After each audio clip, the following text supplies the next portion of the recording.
I thought I could just take a minute to explain who I am and where I came from before coming to the research questions that I wanted to talk about. So before I became fascinated by research, I spent 7 years with an interaction design practice. And during that time, I had the fortune to work with many wonderful collaborators. I had a very small practice until one day I received a phone call that I'll never forget. It was from someone at America Online, and they said their name was John Lennon. And naturally, I was very suspicious and called every one of my friends and said, "I'd like to speak with John Lennon." And of course, they all said, he's not here right now. So anyway, after midnight, I called the office and found out that there is in fact a product manager at AOL called John Lennon, and he just found my work over the internet, and that was really my big break. And then afterwards, I felt really fortunate and was able to work on advanced development of a variety of projects.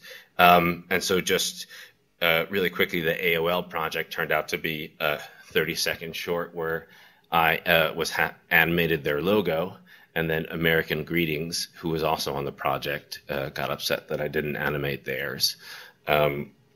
So then I worked for SBC Ameritech on their first generation IP telephony product. This was sort of maybe 10 years ago, the beginnings of what has been called convergence today. But this is something that's probably hard to remember because this was a product that only made sense when your internet blocked your telephone line. So anyway, it's not in use today, but it was a big product at that time. And I also was able to create a product, for example, for TV Guide. And this is something which helped parents and children communicate about the kinds of television they were watching. And so we created this view meter in collaboration with a child psychologist.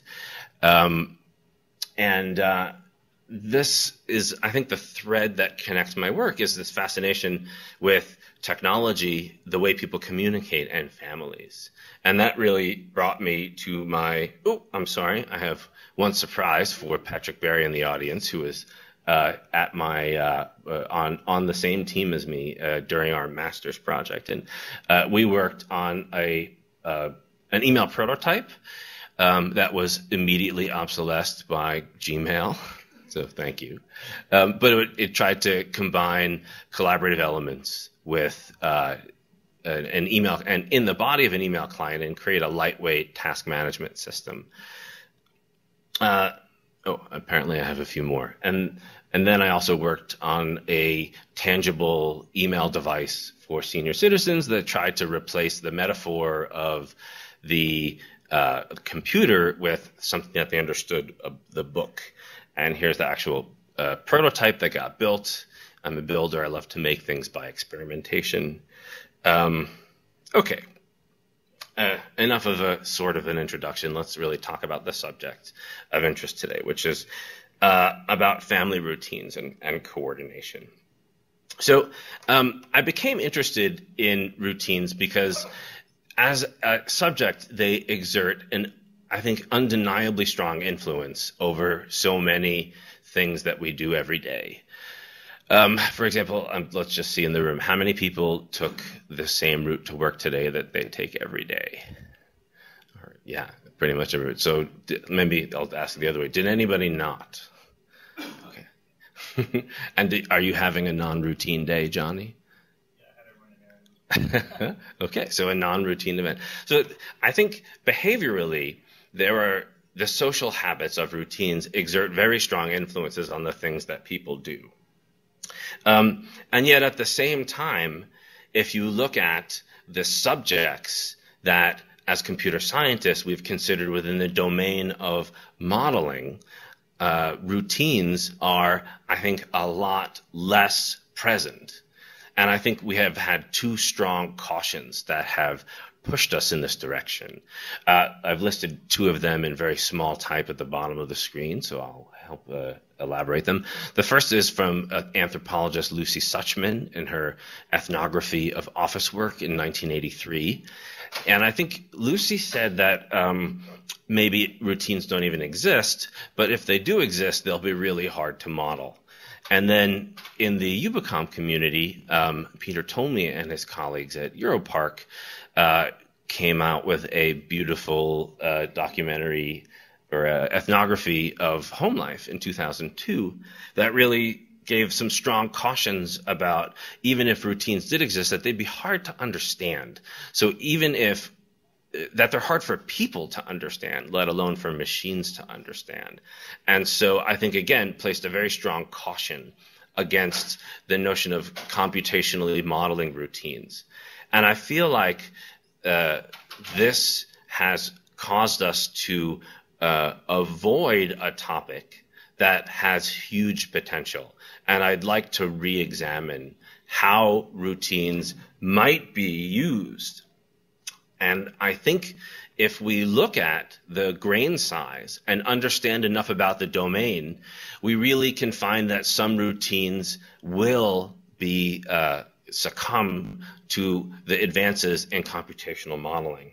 And then I think for people interested in design, families, there's this huge question of so what? What do we do with this information? And I'd like to try and answer both of these questions today, or at least take a stab at it and then have a conversation with everybody in the room about the ways in which the work can continue. So in order to do this, I decided that I was going to focus on the logistics of dual income families and demonstrate that routines could be modeled in this domain and that we could do something with this information. And I think this I chose dual income families for several reasons. First, if you ask, looks like I've given a little foreshadowing of some of the answers. So if you ask, what's that? Does that, right? Dang.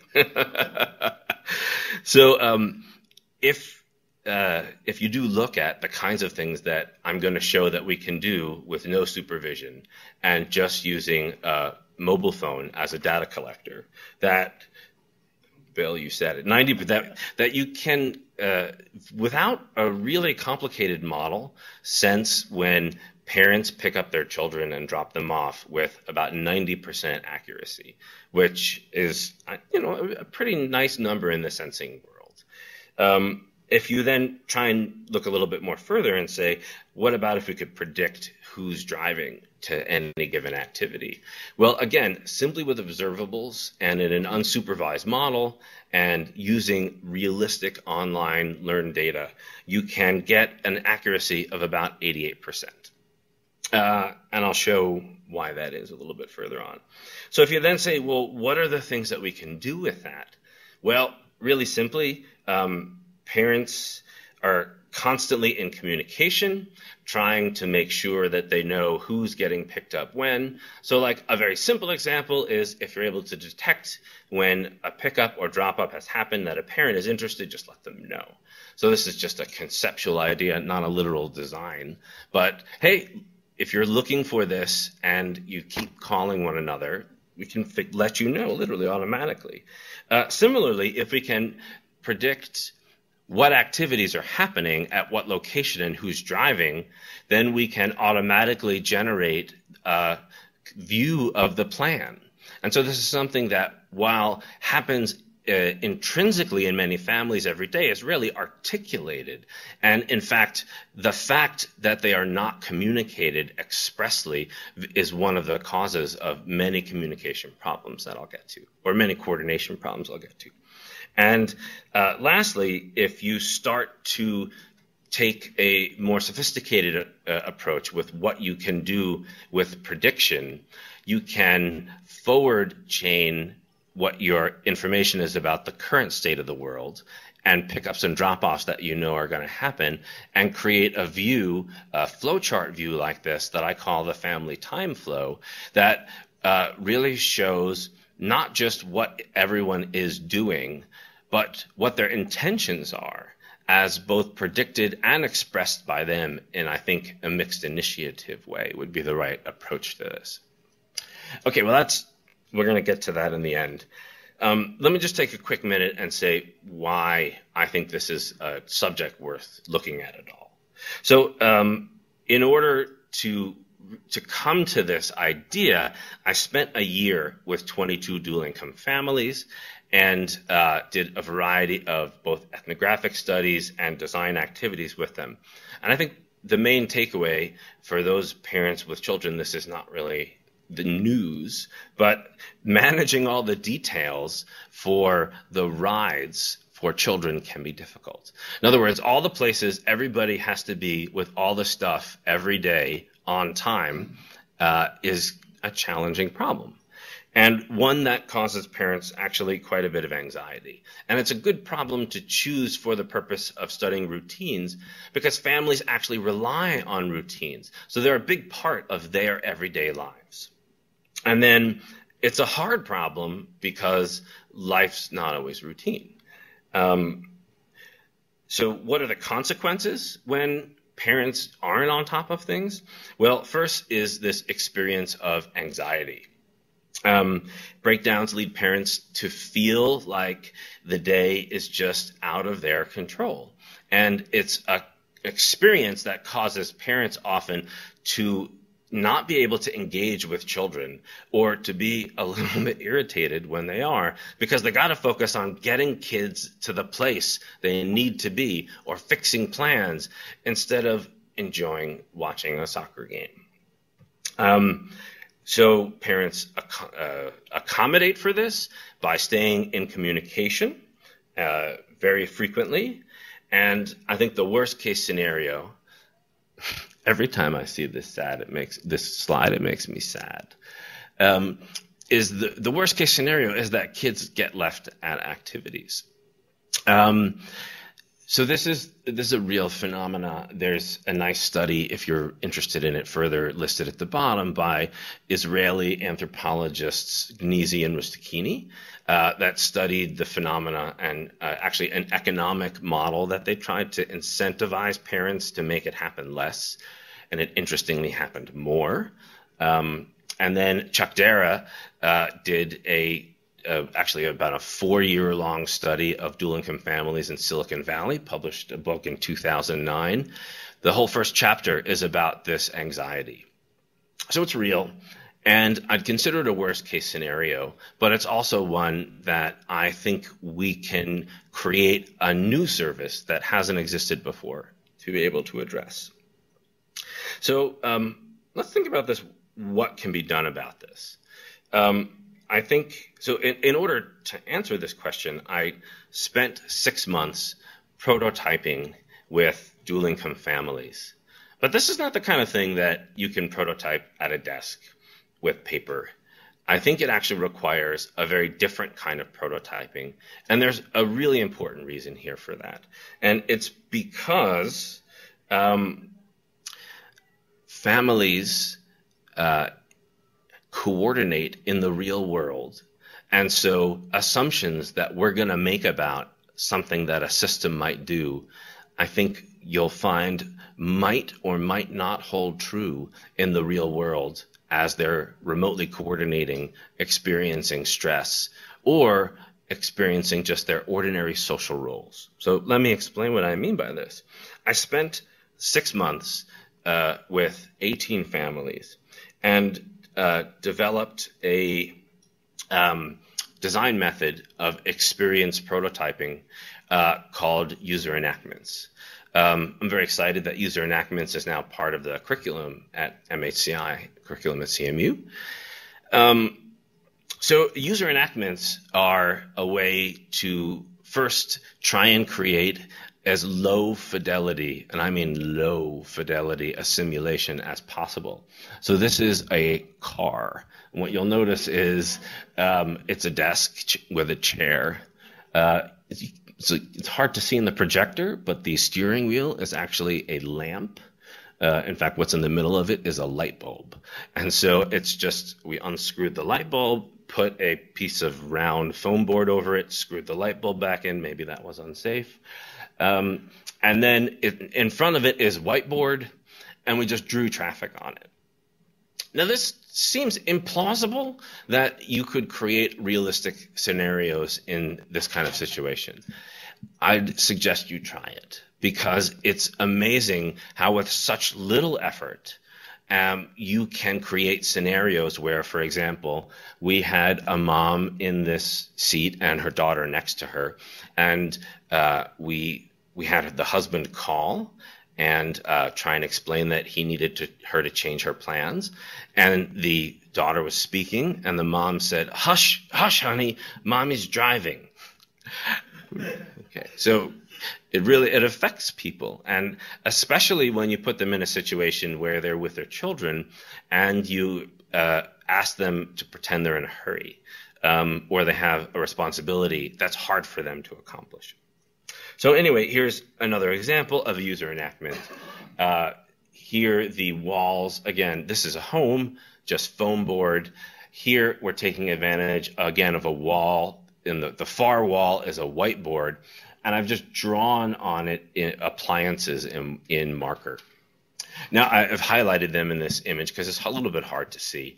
But basically, we drew a refrigerator on the whiteboard, and we're testing here having a person interact with a smart calendar. And so if we wanted to bring their attention to a particular date and test the smart calendar, well, you could go build a calendar prototype, or you could put a calendar on the wall and shine a flashlight at it.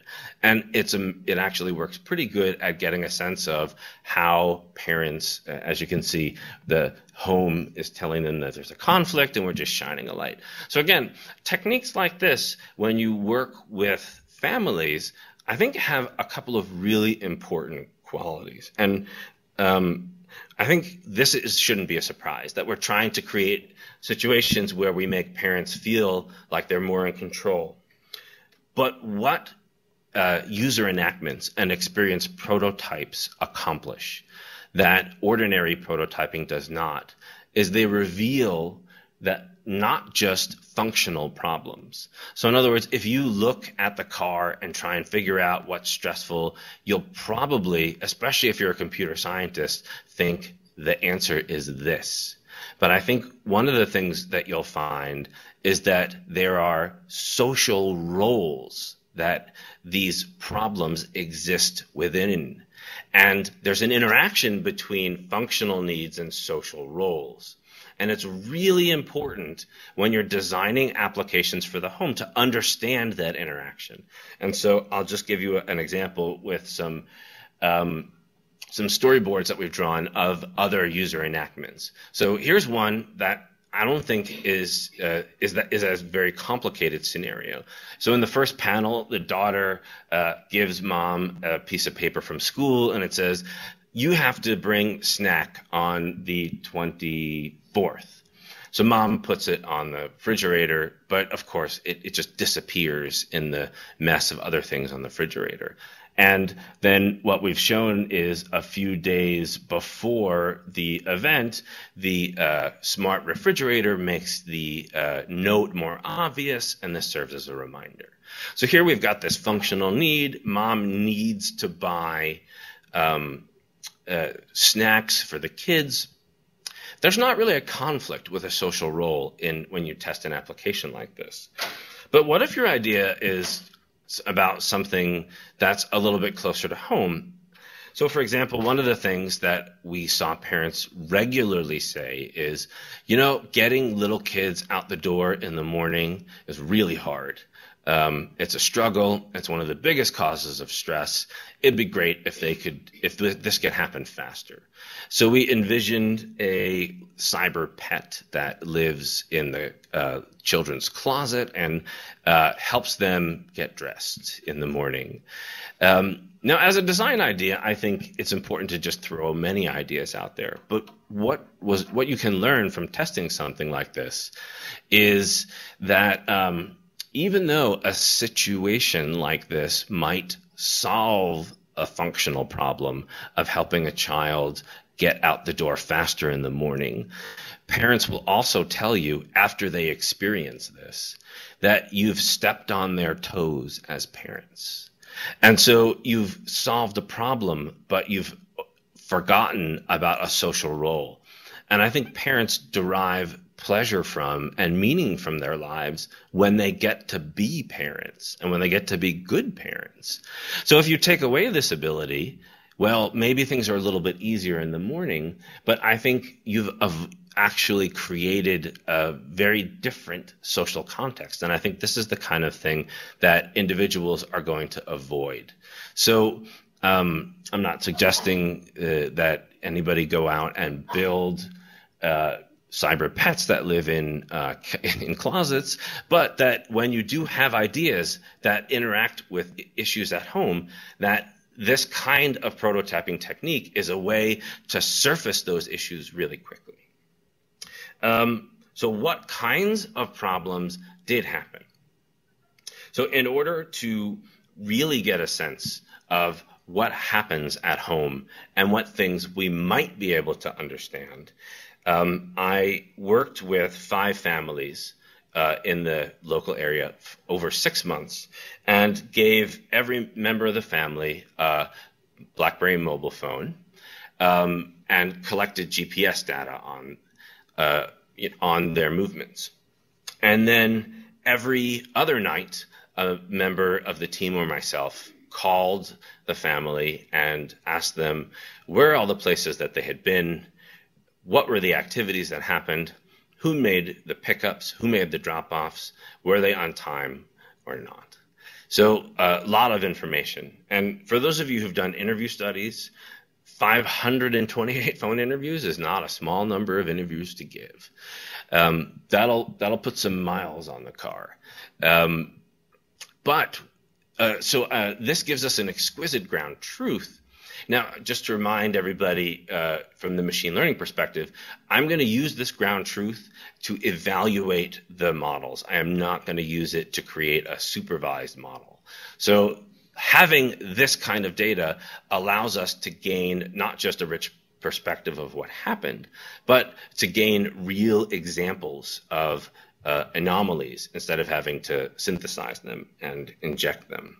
So one of the things that collecting that much data allows you to do, for those of you who love data in the audience, this slide is for you.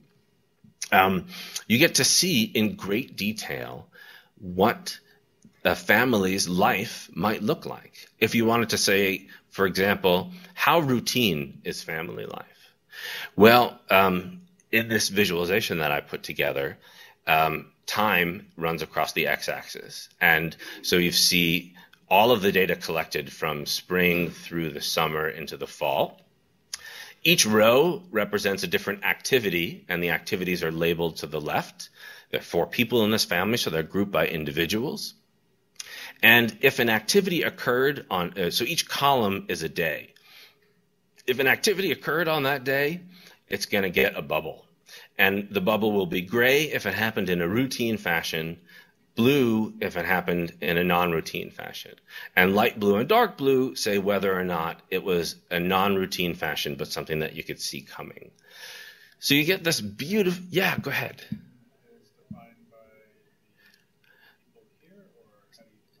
So we defined, for everybody who wasn't in this room, the question is, how do you define what routine is? So with every family, we sat down and defined what a canonical routine would be at each point in time. And so every week, this was something that got refreshed. And so as their routines changed, the definitions changed. And so we were comparing what they said was routine with what actually happened. Routine is a hard concept to define, so it's not an absolute, but we're defining it based on what they believed their routines were. And families will definitely have an opinion about things they usually do. And they won't be too far off from them based on our estimations. Now, I think you'll see in this picture that we're able to see that, for example, something like school for the son, maybe I'll pick this up and move over here. Something like school for the son is a lot more routine, but then towards summertime, you see lots of non-routine events, whereas the daughter, right, school is pretty regular, and then finals times, things start to become less so.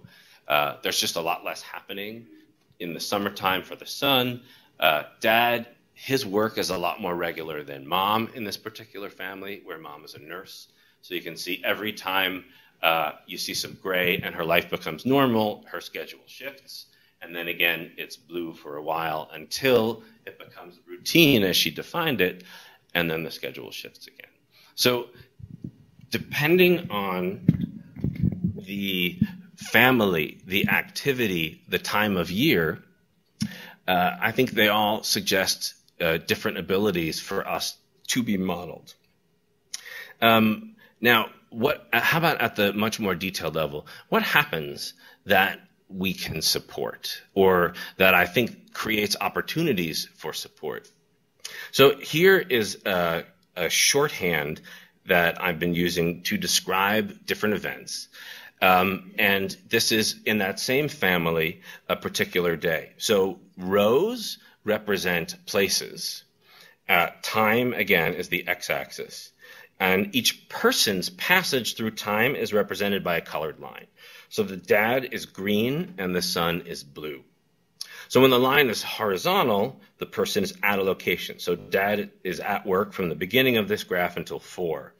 When a line is diagonal, a person is traveling between locations. So dad goes from work to home between 4 and 4:30.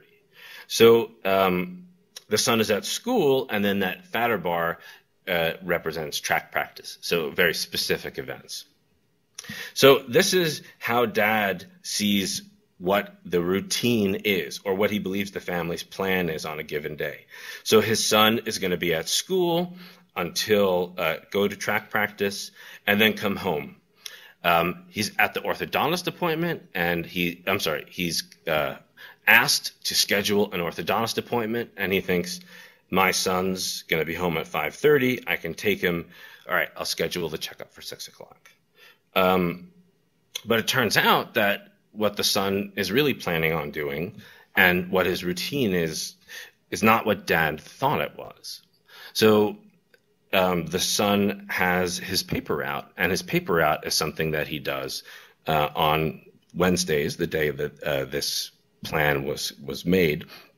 And what you see here is dad just didn't have it in his active memory. So it's not that dad doesn't know his son has a paper route.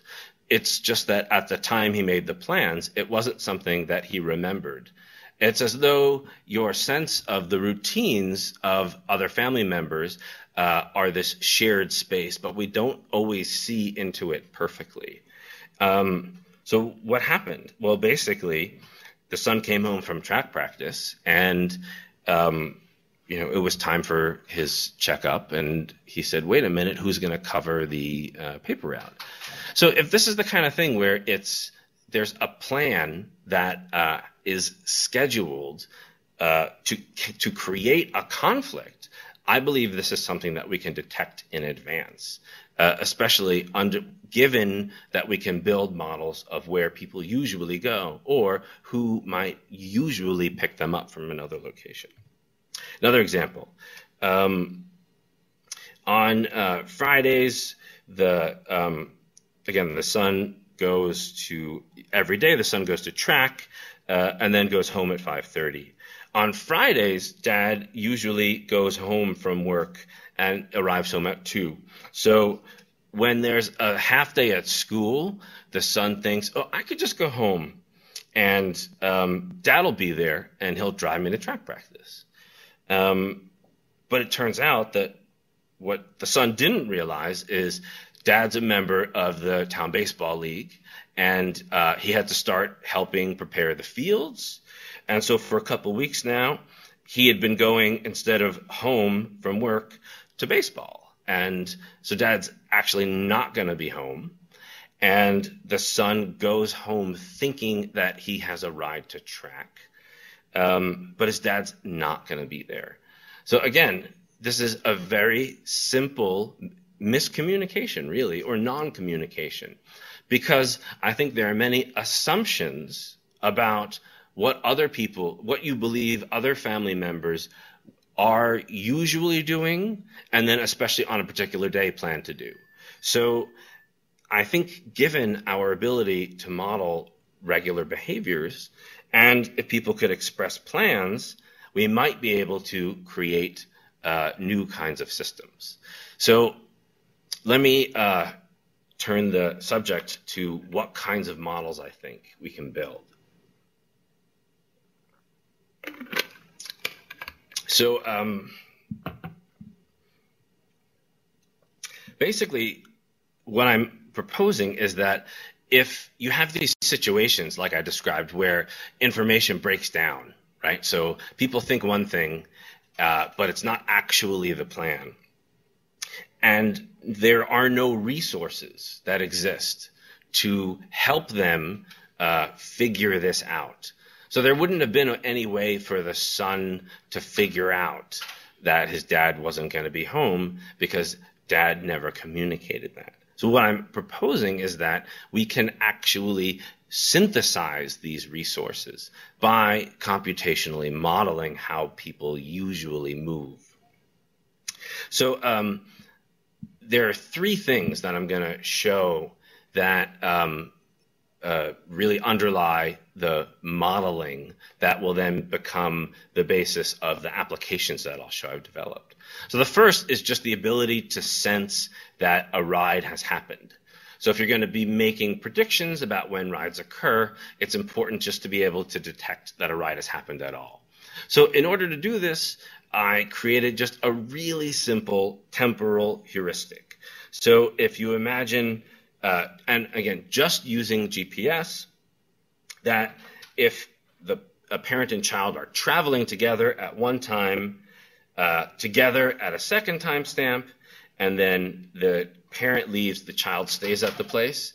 If we sense those three events in succession, that's a drop-off.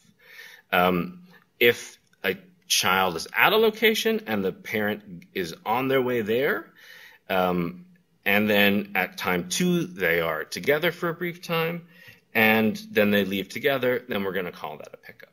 So it's really a very simple temporal model. And if you just pick that as your heuristic and then evaluate using the ground truth that we collected in the nightly interviews, you see that we're able to do a precision value across all families for pickups and drop-offs of around 90%. And your recall value is 95%. So you're getting almost all of the actual pickups.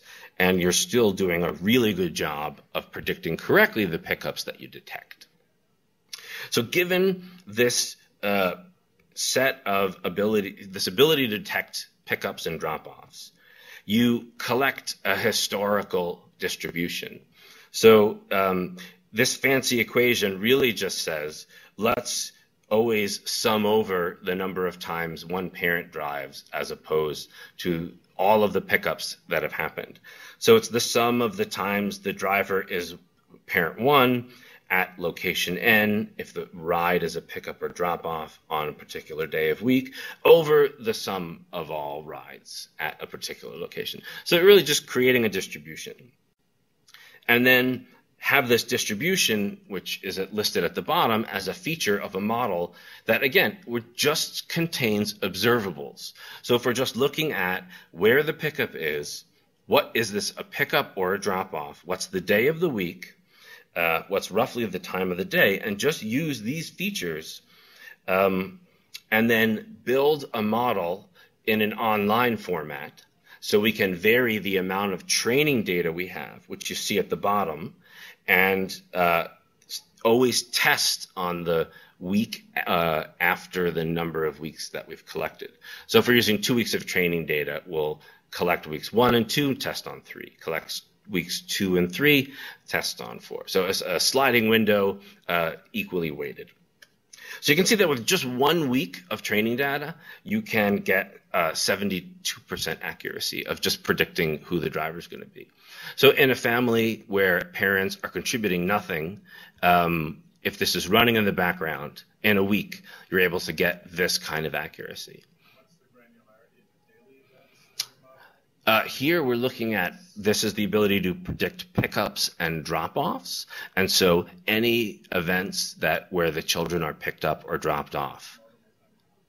It could happen many times in a day, it can happen once or not at all. I mean, it just depends on the family, the day, the season, the activities, the number of children. But this is across all families. Of course, it's the model and outcome looks different per family, per activity, and we could talk about that after. But nonetheless, if you look at 4 weeks, you're getting, again, almost 90% accuracy with predicting which parent is driving. And one thing that I found very interesting that I'll share is in shrinking this graph, it's kind of the x-axis has become confused. But what I'm showing here is small multiples of the number of weeks of training data. The big number represents the overall area under the curve. And the x-axis is weeks 1 through 24. So what was the test week? So no matter how much training data you use, you can see that on almost every one of these graphs, there is a drop at weeks 12 and week 18. So, and really what makes 4 training weeks the highest number is that it's insensitive to the first drop. So what's happening here? That no matter how much data we have, for all families, that at weeks 12 and 15, you're basically doing worse than chance by trying to predict. Any guesses about what happens at those times? Yeah, seasonal boundaries. So we're going from school into summer, and then on week 12, and then week 18, the kids are coming back from camp, and parents have to take kids to the doctor and get them ready for school and go school shopping. So on those weeks, we do really bad. And so in trying to predict which parent drives, this is also inadvertently, I think, an accurate seasonal boundary detector or routine change detector. So when not just a single model, but all of the models become inaccurate at the same time, that's what causes the performance to go down. So one of the ways you'd increase the performance overall is in sensing that those events have happened, that your accuracy is really low, and throwing out the model at week 12, starting it again. So how about lateness prediction? This is going back to the sad, lonely little child that I showed at the beginning. So given the information about how families coordinate, is it possible to create a system that's actually able to predict if a parent is going to arrive on time? Well, first of all, what does on time mean? So we create a distribution of the pickup times at each location, and then we really need to pick an arbitrary number, and so here I'm picking 10 minutes. If the parent is more than 10 minutes late, we'll call this a late arrival. And this shows the distribution in the data set that I have of late arrivals of 5 families and 6 months. So there are 83 incidents. Now again, this is definitely arbitrary because for some parents, 10 minutes late is on time. And for other parents, a minute late is late. So the model can certainly vary, but given these parameters, I modeled this using a graphical model, basically a Bayesian network. The prediction class for each parent remembering a pickup, I'll show in orange. Then there's the observables, right? Basically the location of the child, where the parent is, who's traveling, and then a few of the learned models, right? The driver distribution that we learned before, destination, which basically is a predictive model that can be done in a variety of ways. and learned lateness, which again is a distribution that we've collected based on our observations of late pickups in the past. If you arrive late, often you're more likely to arrive late again. So, and then put this together in this fancy graphical model, and it basically represents, well, first of all, it's symmetrical because there's a prediction for both mom and for dad. And at the crossover nodes, you have the dependencies. So, for example, the location of the child, the destination of both parents depends on the location of the child. Where the parents are going, D, depends on R, if the parent remembers. So the graphical model is nice because it gets to show the dependencies between parents in the pickup process, and it allows us to model a hidden variable, like whether or not a parent has remembered this pickup.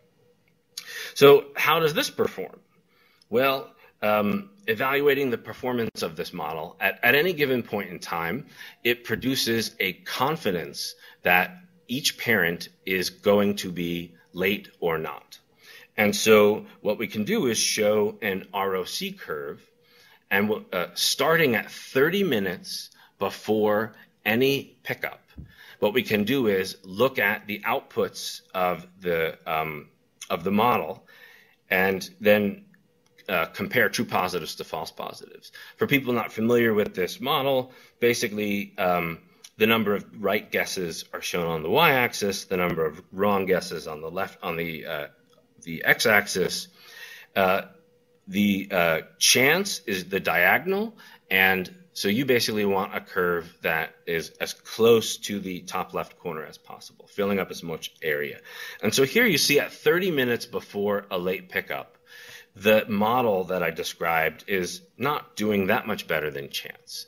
And I think I can explain this because most trips that most parents took between the hours of 3 and 5 were actually less than a half an hour.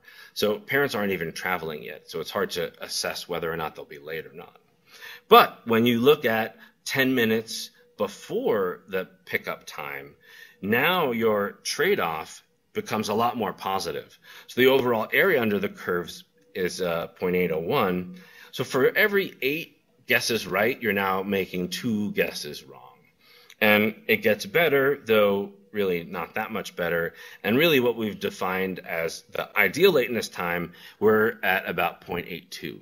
Now, even though this is the definition of when a parent should be late, we don't have a perfect model because the sensors don't have accuracy, are not 100% accurate all the time.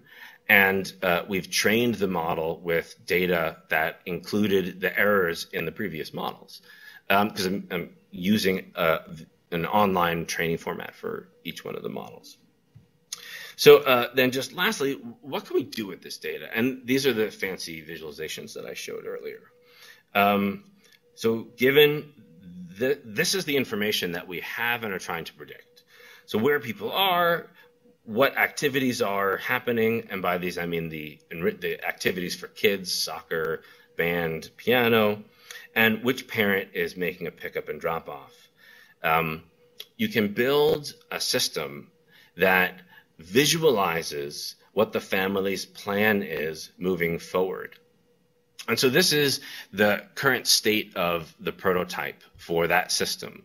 And so if you're looking, for example, here, and it uses the same language that I demonstrated before, it's just a little bit fancier colors. And there's also special symbols. So you can see in this particular visualization, it's 3:30 in the afternoon, and we know that the yellow person and green are at work, the son is at school, and the daughter is at school as well. Rock band is an activity that the system is predicting is there, and yellow is the pickup. So the yellow parent is usually making the pickup for this activity. Similarly, what the plan is also predicting is that the daughter and the father, green, will go home, and at 4:30, the father will take the daughter to karate. But after karate, the predictions are less clear. And so the system just won't make predictions that it doesn't have a confidence in. So I think this kind of system really can work in a mixed initiative fashion. So in other words, it'll make predictions, and based on everything that I'm learning through the experiments, many of them are accurate, but not all of them will be. And so if the system shows incorrect information, a person can then simply correct the system and allow them to, helping the system learn better and correcting issues that were not communicated before. I think another thing that this does is it helps just clarify responsibilities that weren't articulated. And so when, for example, the son went home thinking his dad would be there to pick him up, the model would correctly predict that dad actually wouldn't be there and show this information to his son. So I think it creates a communication piece and a shared space through which the family can coordinate.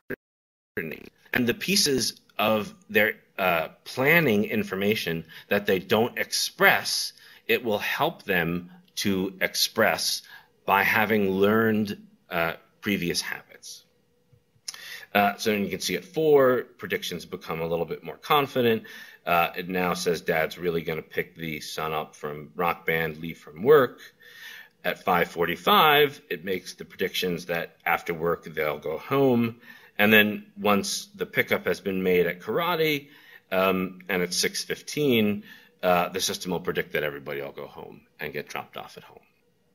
So with this visualization, I'm currently evaluating families' data and presenting it to them and asking them to navigate coordination problems that we've set up in these experience prototype scenarios that I was showing. That's going to remain future work for now, unless you guys are interested in talking about it, because I'm happy to show you the results because they're enormously positive.